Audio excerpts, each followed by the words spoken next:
Mic check, 1, 2, and 2. Mic check, 1, 2, and 2.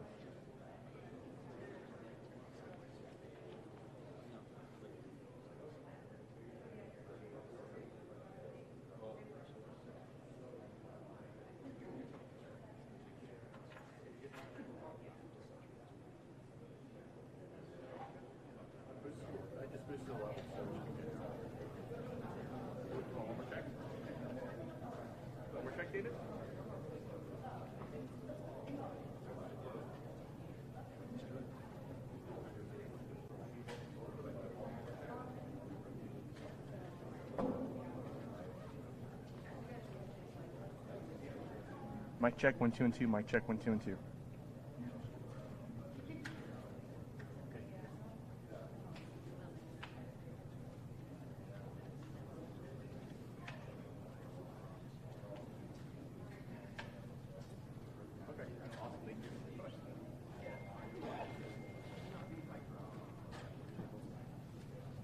Mic check, mic check. You guys hear me okay? Yeah. Everyone? Good, good, good.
Good morning, everybody. Thank you for joining us here today. My name is Justin Bannister. I'm the Associate Vice President for Marketing and Communications at New Mexico State University.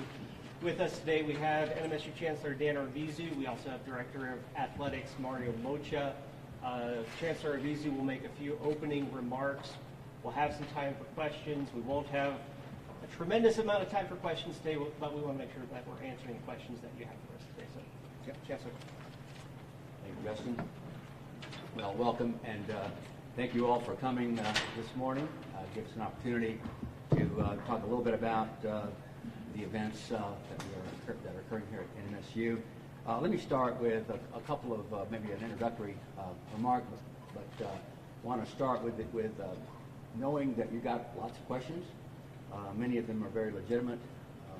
I will offer at the beginning of this, we are constrained in some of the answers that we can provide, the specificity of them, due to ongoing investigations that obviously we cannot talk about yet, as well as FERPA, the Family Education Rights and Privacy Act requirements that are very rigorous, and they are focused on the privacy of our students, and we're going to be rigorous in making sure that we protect the privacy of our students in that regard.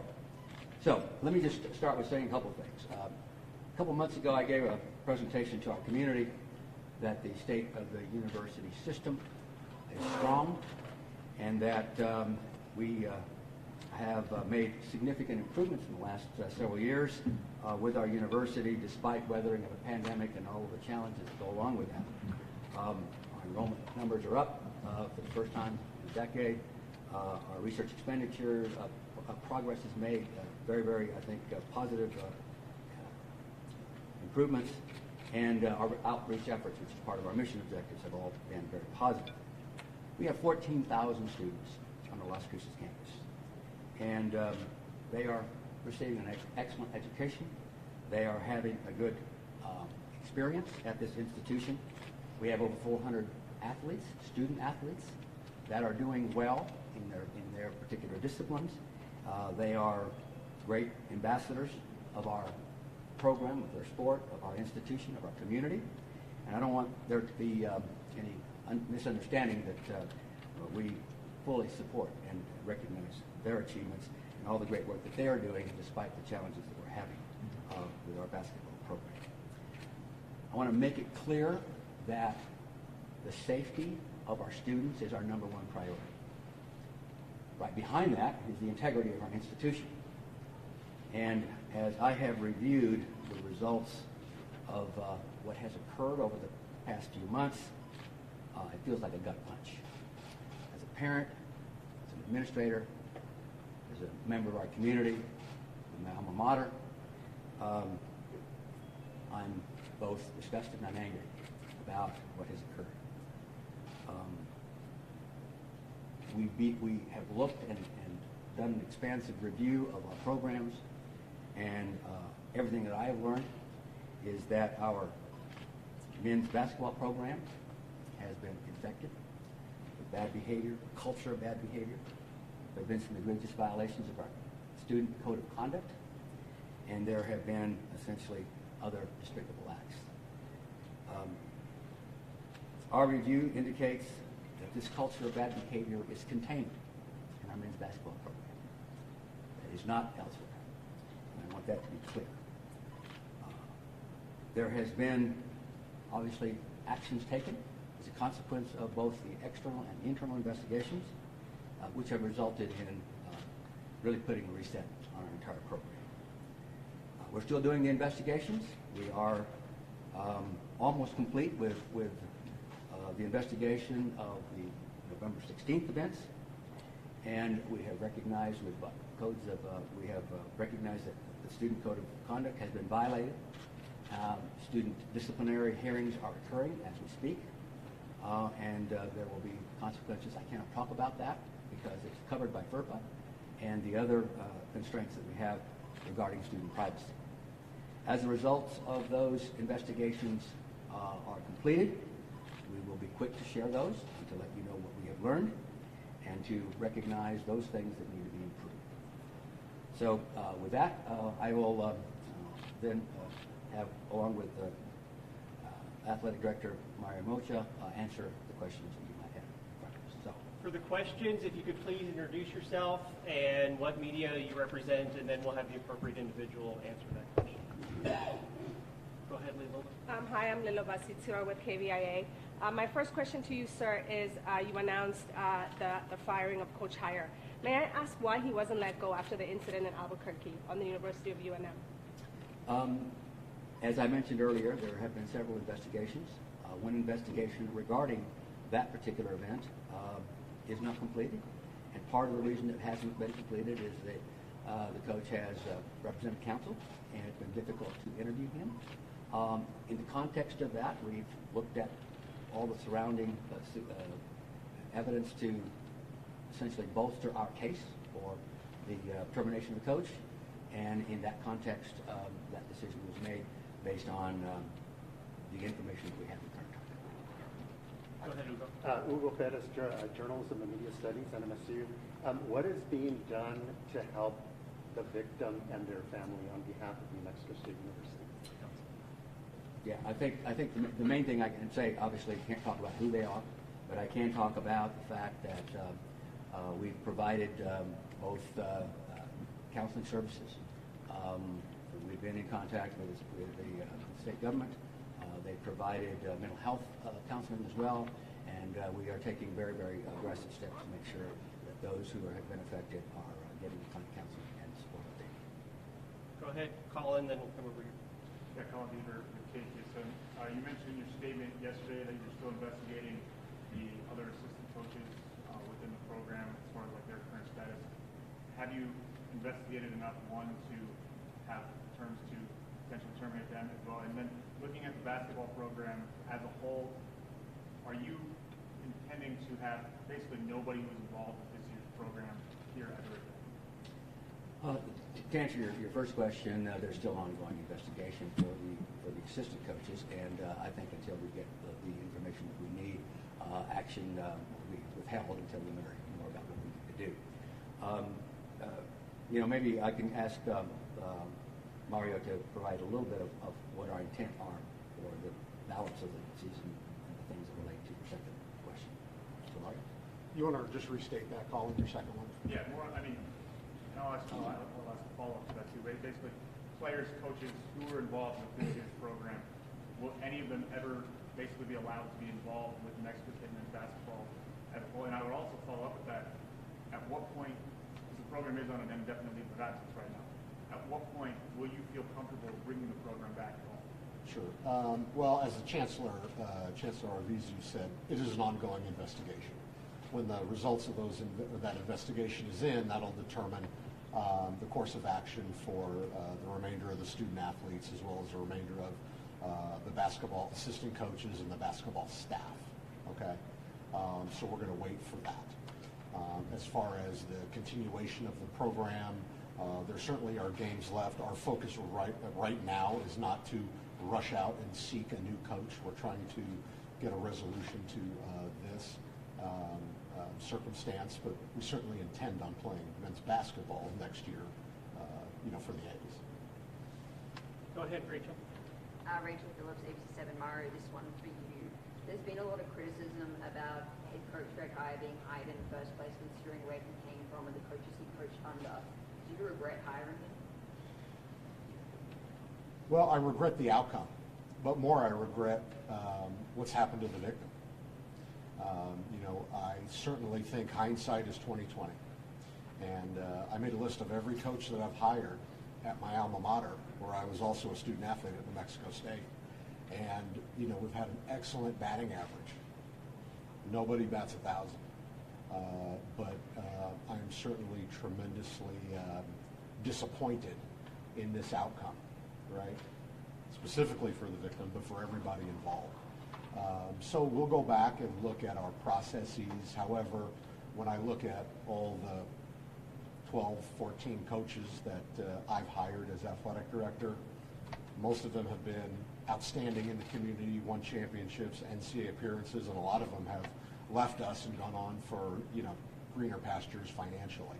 So I don't think our model is broken at all. However, do I have reservations? We'll take a great look at our processes on the next hire. You first, and then Ryan Botel with the Albuquerque Journal. Can you go over the terms of the separation with Coach Hire in terms of his buyout? Was it with cause, without cause, and how much of his contract is the university going to have to pay? Can't talk about specifics necessarily. What I can say, he was terminated for cause.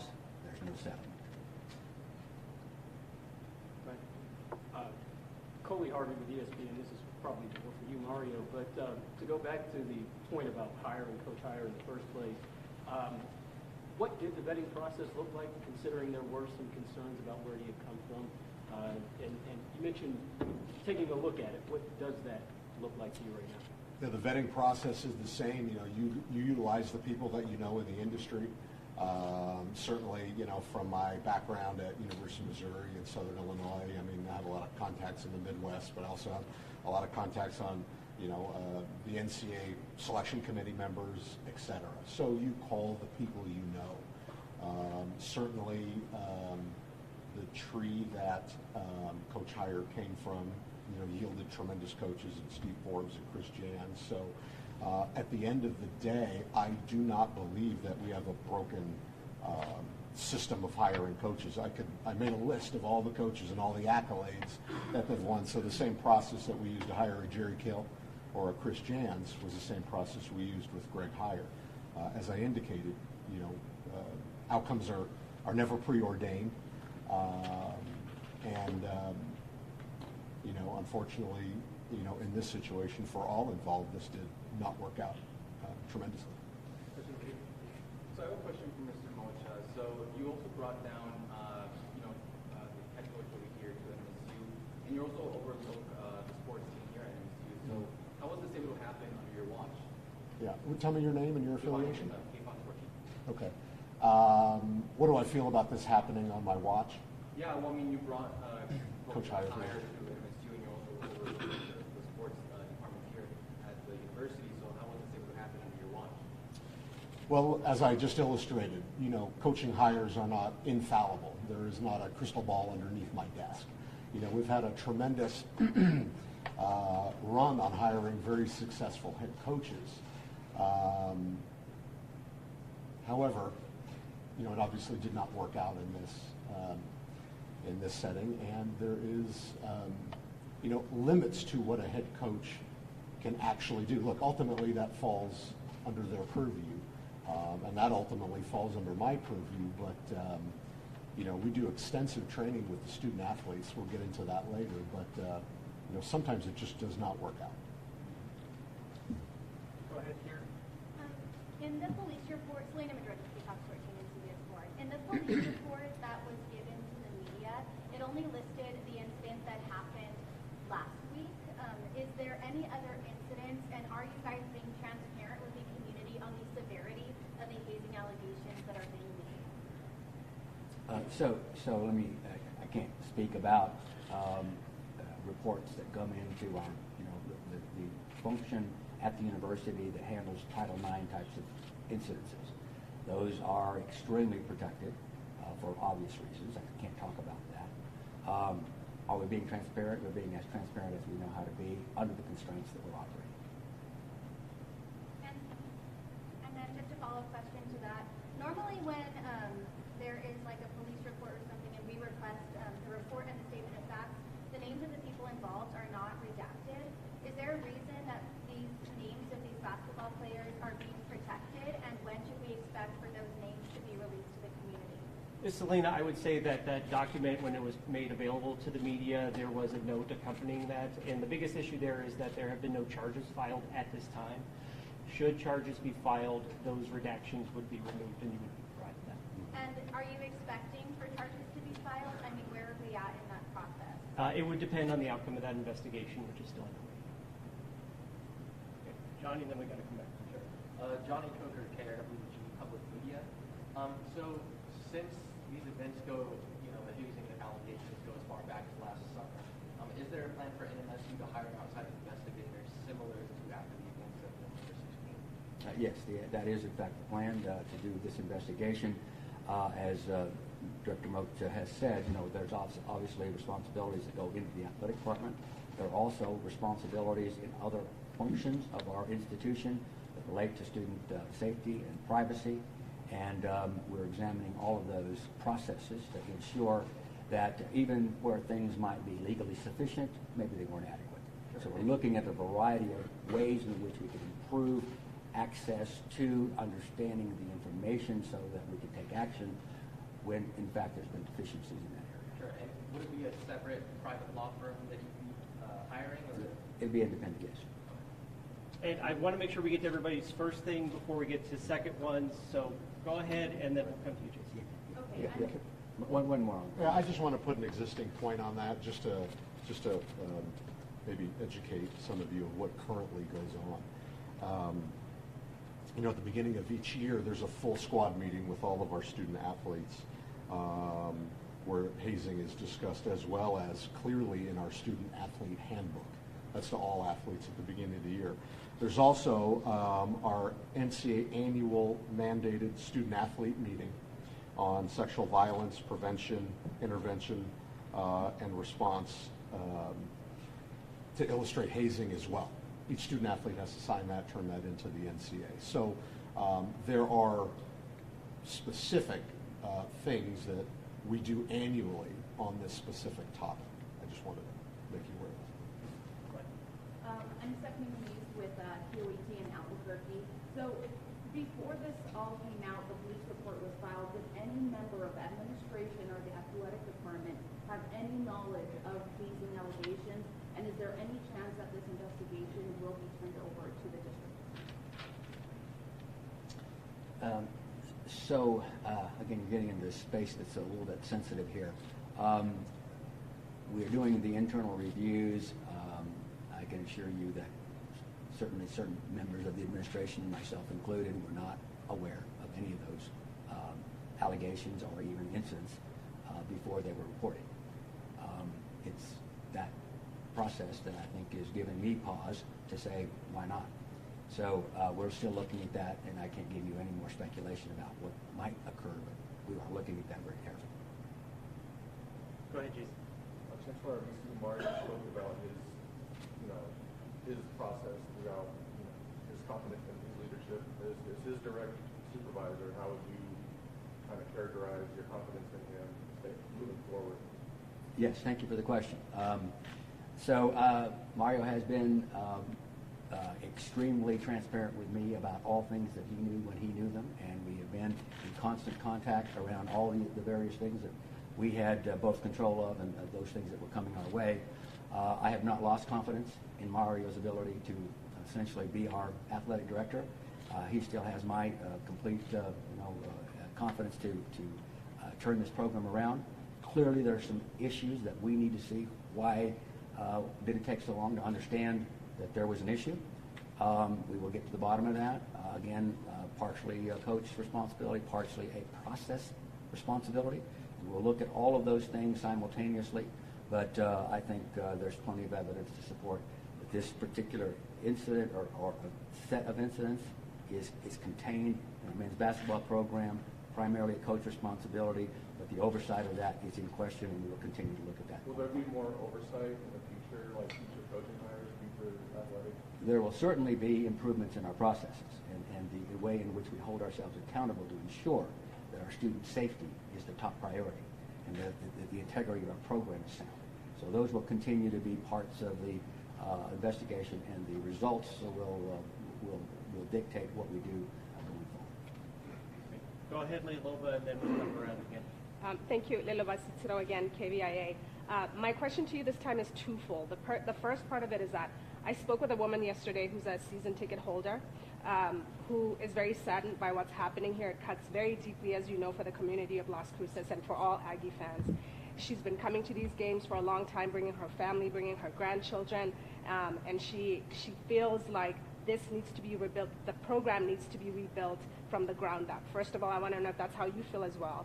And then on that note, do you have any plans to refund people who bought season tickets since they didn't get to finish out the season?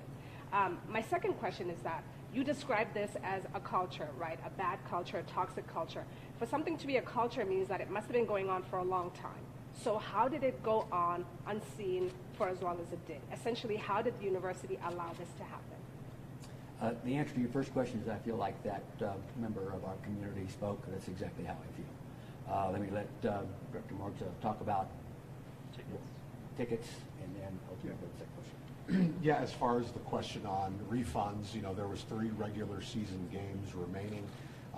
We will be announcing an official statement soon on what season ticket holders can expect. I would anticipate it would be very similar to when New Mexico State could not compete because of the state regulations, and we had already sold football season tickets. So I'm assuming we're going to do one of 2 things, or both things. We'll either issue a refund to individuals or allow them to bank that money for a future Aggie purchase, whether that's this spring or into football or next year's basketball.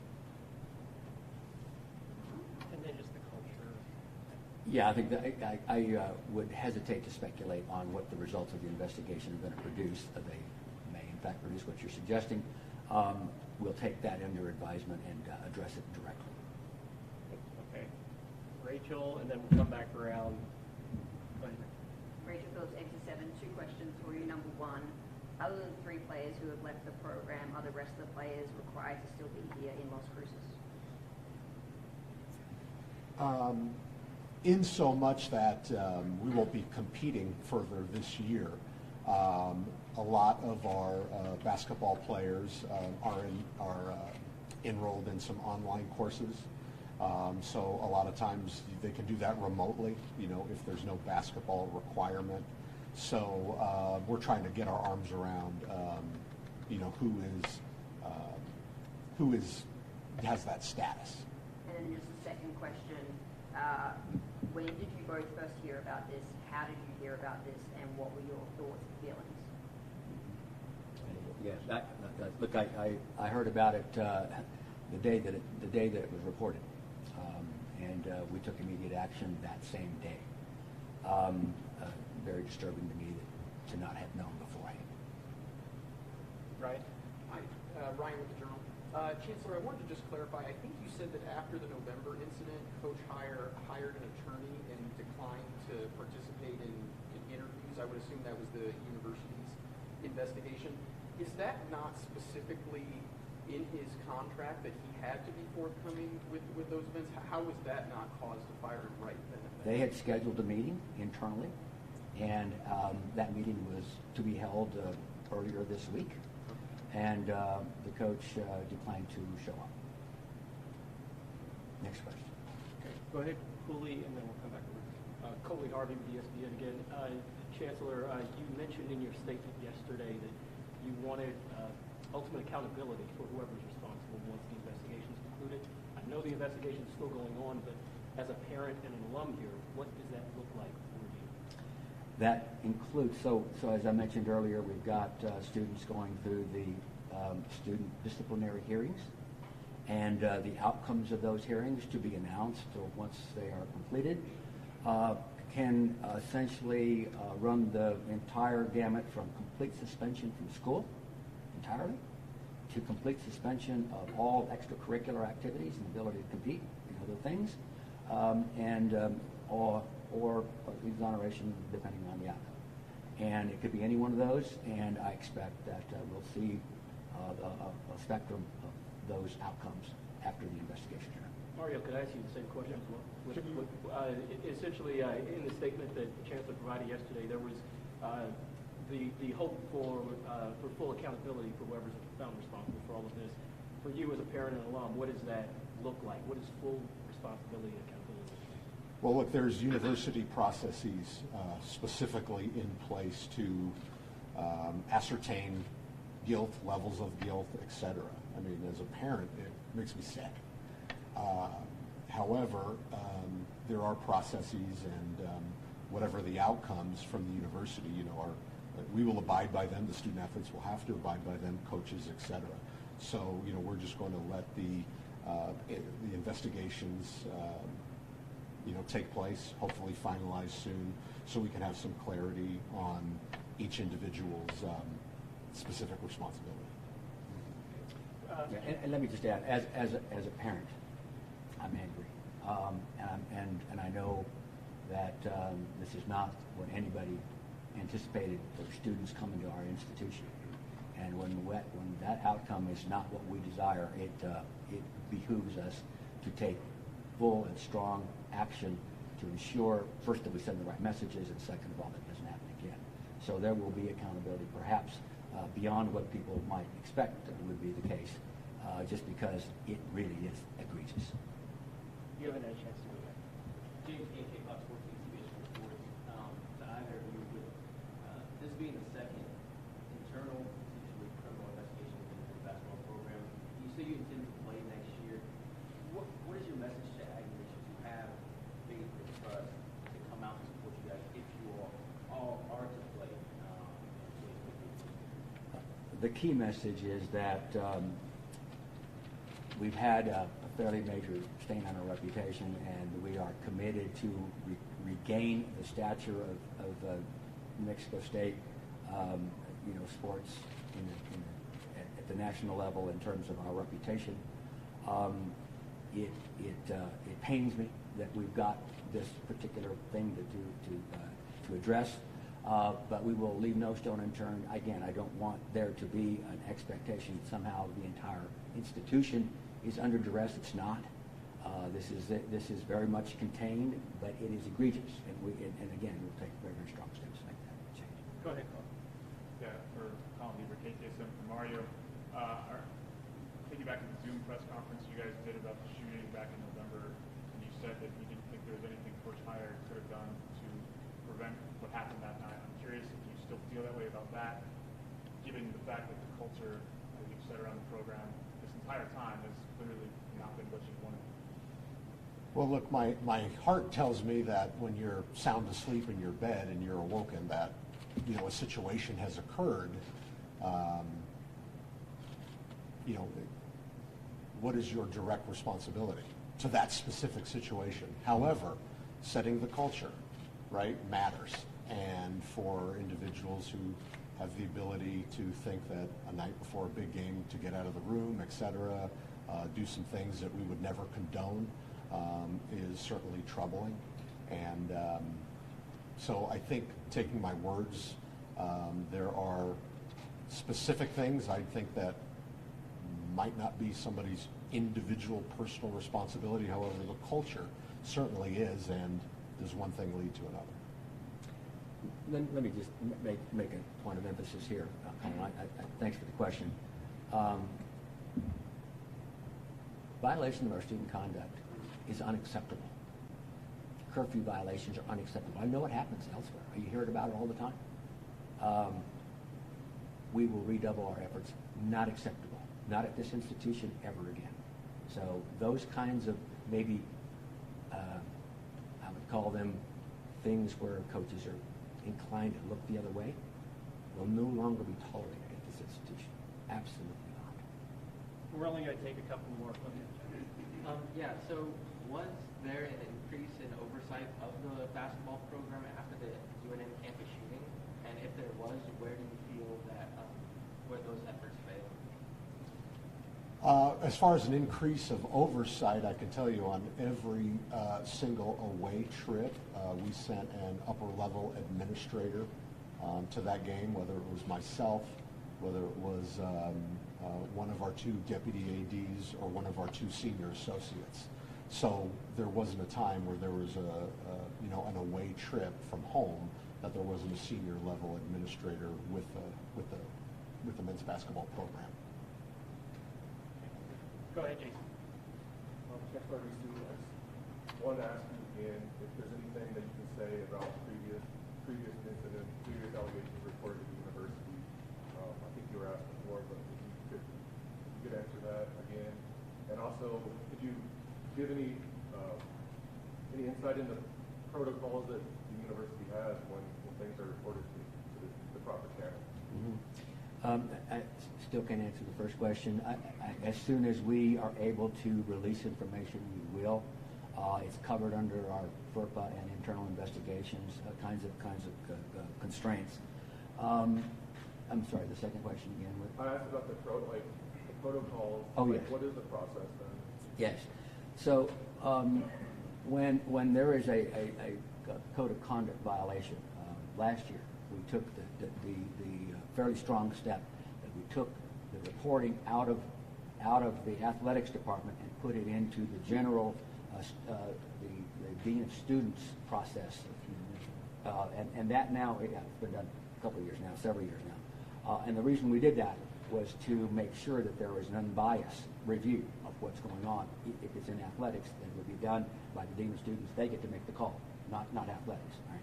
So that's the process.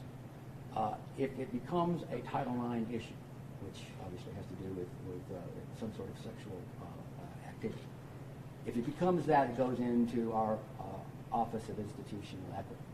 And they have a very rigorous, very constrained way in which they both seek out to understand what has happened, protect the individuals, offer any kind of announcement, clear announcements, they call them timely, clear announcements that says, is there a concern to the rest of the campus by what we've just learned?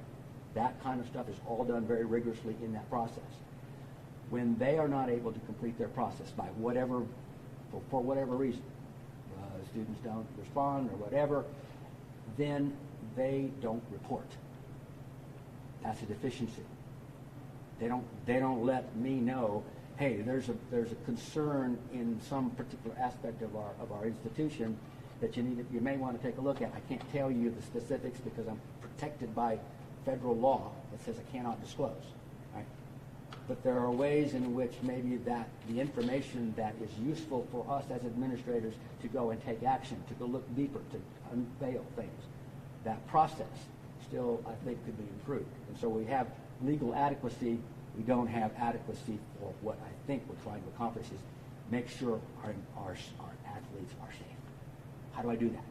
That is what's on my mind, and that's the rigor that we will look at in the investigative reports. How do we do that better? But there are processes that relate to how we would otherwise understand what's going on. And those processes need to be, I think, tightened and reviewed. Okay, we have one more question. Go ahead, Ricky. Richard Colthorpe, the Las Cruces Bulletin.